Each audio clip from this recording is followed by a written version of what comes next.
Notice के, कोई लिखित नोटिस नहीं, बिना 1 मिनट का वक्त दिए, बिना जमीन अधिग्रहण किए, बिना मुआवजे के हमारे घर के अंदर बिना वारंट, बिना परमिशन पुलिस घुसती है। घुस करके सब सदस्यों को बाहर निकालती है और जस का तस जैसे मकान रहता है इस घर और दुकान के एक एक सामान सहित सबको बुलडोज कर देती है। नल से लेकर के टीवी, फ्रिज, सब कुछ बुलडोज कर दिया गया और यहाँ तक कि हमारे मंदिर, दवा की दुकान, ये शटर सारे, सब कुछ घर के सारे सामानों सहित 1 मिनट का दवाइयाँ 1957 की ईंटें लगी हुई हैं, 1 भी मिनट का वक्त नहीं दिया कि हम अपने कैश बॉक्स और मंदिर को निकाल सकें।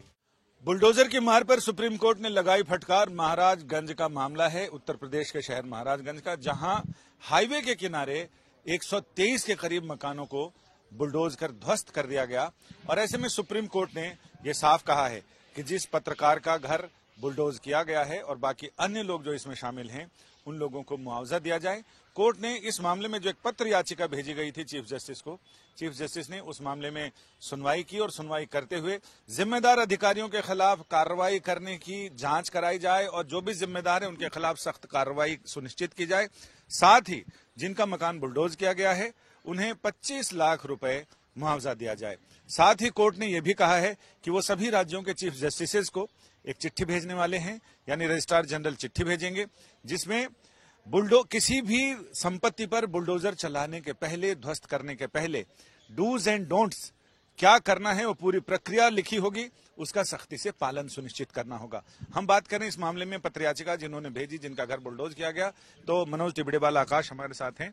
मनोज, हुआ क्या था? ये तो फैसला हो गया, ऑर्डर आ गया, आपके साथ क्या हुआ था जब आपने फिर चीफ जस्टिस को चिट्ठी लिखी? संजय जी, देखिए 13 सितंबर 2019 की घटना है। उत्तर प्रदेश के महाराजगंज जिला मुख्यालय पे मेरा पैतृक निवास है जो 1960 में बना था। मेरे दादाजी ने रजिस्टर्ड बैनामे से इसको खरीदा था। बहुत बड़ा सवाल था कि बिना किसी नोटिस के, कोई लिखित नोटिस नहीं, बिना 1 मिनट का वक्त दिए, बिना जमीन अधिग्रहण किए, बिना मुआवजे के हमारे घर के अंदर बिना वारंट, बिना परमिशन पुलिस घुसती है। घुस करके सब सदस्यों को बाहर निकालती है और जस का तस जैसे मकान रहता है इस घर और दुकान के एक एक सामान सहित सबको बुलडोज कर देती है। मेरे सामने बड़ा सवाल संजय जी यह था कि क्या 21वीं शताब्दी में यह हो सकता है?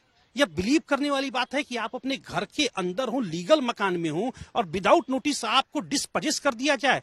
हम लोगों के साथ यह बर्बर अत्याचार और जुल्म वहां के जिलाधिकारी ने उस वक्त किया था, जिसके खिलाफ मैंने एक शिकायती पत्र सुप्रीम कोर्ट को भेजा था, जिसका सुमोटो संज्ञान लेते हुए आज मामला आया। संजय जी, इसमें कितने दिन पहले आप लोगों को नोटिस दिया या जो पीली रेखा खींची गई वो कितने दिन पहले का? बड़ा अच्छा सवाल आपका है। देखिए संजय जी, मेरा मकान, ये मैं अपने कैमरामैन महोदय से कहूंगा कि दिखाएं, before demolition the original structure was petitioners complaint house. ये था 11/9/2019 को, डबल स्टोरी मकान है और ये हमारे दादाजी ने खरीदा था। एक दिन पहले 12 सितंबर को पीडब्ल्यूडी, एनएचके और जिला प्रशासन के राजस्व के अधिकारी आते हैं, कहते हैं कि 5 फीट आपका मकान इलीगल है, इसको तोड़ लीजिए। हमने तत्काल येलो मार्क तक इस मकान को तोड़ लिया।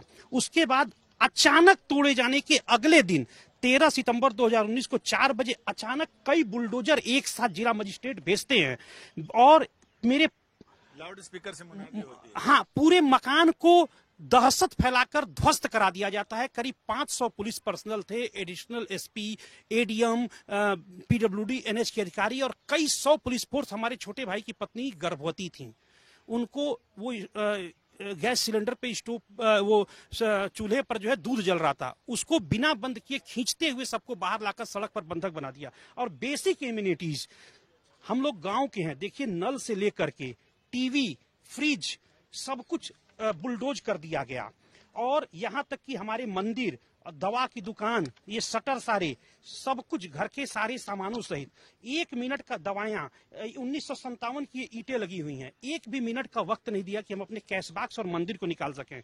फिर हम लोगों के साथ पुलिस वाले मैन हैंडलिंग करते हैं। मेरी मदर को पुलिस वाले जो है पुलिसकर्मी खींचते हैं। और इसके बाद सबसे महत्वपूर्ण बात यह है कि जब 13 सितंबर 2019 को यह घटना घटी, उसके बाद मैंने एनएचआरसी का दरवाजा खटखटाया। NHRC chairperson HL Dattu sir ने अपनी इंक्वायरी टीम स्पॉट पर भेजी। उस स्पॉट पे इंक्वायरी टीम जाती है, पूरा इंस्पेक्शन करती है, सभी पक्षों का बयान लेती है और रिपोर्ट देती है कि मिस्टर मनोज टिबड़ेवाल के हाउस को इलीगली डिमोलिश किया गया बिना किसी नोटिस के। और उसके बाद एचएल दत्तू जी 3 आर्डर देते हैं उत्तर प्रदेश सरकार के डीजीपी और चीफ सेक्रेटरी को। पहला कि इस मामले में जितने भी दोषी हैं मनोज टिबड़ेवाल शिकायतकर्ता से आप उनकी कंप्लेंट लेकर एफआईआर रजिस्टर करें और एफआईआर के बाद आप उसकी जांच यूपी सीबीसीआईडी से कराएं। नंबर 2, 5 लाख का इंटरिम कंपनसेशन दिया जाए। नंबर 3, जितने भी दोषी हैं revenue, PWD, NH, police, district administration के ऑफिशियल, सबके अगेंस्ट आप जो है इस मामले में जो है आप डिपार्टमेंटल कार्रवाई कीजिए। लेकिन उस पर कोई कार्रवाई नहीं होती है। इसके बाद हैरानी की बात यह है कि इस मामले में उत्तर प्रदेश सरकार ने खुद जांच कराई बस्ती मंडल के कमिश्नर से। 1998 बैच की आईएएस हैं। 27 फरवरी 2020 को वो मेरे घर पर गए, मौके पर गए, जरीब लगाकर सब चीजों को दिखवाया।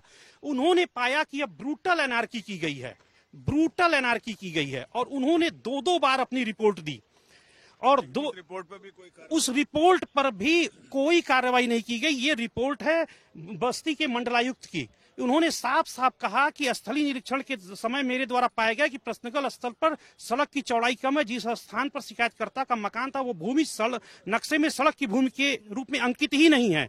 सड़क की भूमि जो पीडब्ल्यूडी के स्वत्व की भूमि होती है का मौके पर सीमांकन और निर्धारण का दायित्व तत्कालीन जिलाधिकारी महाराजगंज का था। अतएव महाराजगंज के जिलाधिकारी द्वारा किया गया यह कार्य पूरी तरह से मेरा आखिरी सवाल ये कि कोर्ट ने ऑर्डर कर दिया है तो अब आपको भरोसा है कि न्याय मिलेगा? जी बिल्कुल मिलेगा। मुझे लगता है कि मैं उत्तर प्रदेश सरकार के अधिकारियों से मिलूंगा, मुख्यमंत्री जी से मिलूंगा, मुझे न्याय मिलेगा क्योंकि सुप्रीम कोर्ट देश की सबसे बड़ी अदालत है। और संजय जी आप उस कोर्ट रूम में मौजूद थे, 1.5 घंटे तक इस मसले पर जो है सुनवाई हुई। मुख्य न्यायाधीश की 3 सदस्यीय खंडपीठ ने इसको सुना और इसको एक नजीर बनाया, लैंडमार्क, जैसा आपने कहा लैंडमार्क जजमेंट दिया कि पूरे देश भर में अब कोई भी मकान बुलडोज होने से पहले इसको देखा जाएगा, यानी कि लीगल नोटिस दी जाएगी। तैयार कर दे, उस कसौटी पर कसना पड़ेगा हर बुलडोज करने वाले किसी भी मामले को। दूसरा ये कि इसके पीछे आपको वजह क्या लगती है? क्यों? देखिए, सिर्फ एक सामान्य लापरवाही है या कोई बदले की भावना, क्या है? करप्शन है। एक सड़क निकल रही थी NH 730, उस सड़क पर कोई भी सड़क बनती है तो उसका DPR तैयार कराया जाता है। उसमें एक होता है शेड्यूल A और दूसरा होता है schedule B। Indian road Congress का पैरामीटर है। इसमें गैर कानूनी तरीके से वहां के जिलाधिकारी ने वहां के इंजीनियरों से मिल करके ये झूठा लिखवा दिया शेड्यूल A में कि अवेलेबल रो 30 मीटर है, जबकि मेरे घर के सामने सड़क की चौड़ाई मात्र 16 मीटर थी। यह बात 12 तारीख के इंस्पेक्शन में यह साफ साफ तहसीलदार, कानूनगो और लेखपाल ने लिखा है कि दिनांक 12/9/2019 को सड़क की चौड़ाई नापने, चौराहे पर कितने का प्रश्न उठने पर मौजूदा सड़क के मध्य से नापकर दोनों तरफ 8-8 मीटर बता दिया गया। सड़क उक्त बिंदु पर नक्शे में 16 मीटर है, तो बीच से जब नपा तो 8 मीटर तक सड़क थी। लेकिन इन्होंने 8 मीटर के बाद जो मेरी निजी जमीन थी, जिसको बैनामे को सत्यापित कराया गया था गोरखपुर अभिलेखागार से, उसको नजरअंदाज करते हुए जबरन तोड़ दिया गया। उसके पीछे सिर्फ कारण था करप्शन, कि तत्काल सड़क बने, कमीशन मिले, हम लोग भागें। यही उसका पीछे राजनीति थी। और मैं तो अकेला हूं, कई 100 लोगों के मकान को दहशत फैला करके स्वयं तोड़ने पर मजबूर कर दिया गया। मैं अकेला ऐसा था जो स्वयं नहीं तोड़ा क्योंकि मेरा पेपर सही था। तो अब इन लोगों ने जबरन घर में घुसकर बिना वारंट के पुलिस जाती है और बदसलूकी करते हुए मकान को चंद मिनटों में डिमोलिश कर देती है। याचिकाकर्ता सौभाग्यशाली है कि 5 साल के अंदर उन्हें न्याय मिल गया है, नहीं तो लोग तो 50 साल तक भटकते रहते हैं। फिलहाल अब इनको उम्मीद है कि अब इनकी जो संपत्ति का नुकसान हुआ है उसकी पूरी भरपाई तो नहीं होती, लेकिन हाँ, कोर्ट ने उन अधिकारियों के खिलाफ कार्रवाई करने का आदेश देके इनके दिल को थोड़ी तसल्ली जरूर दी है।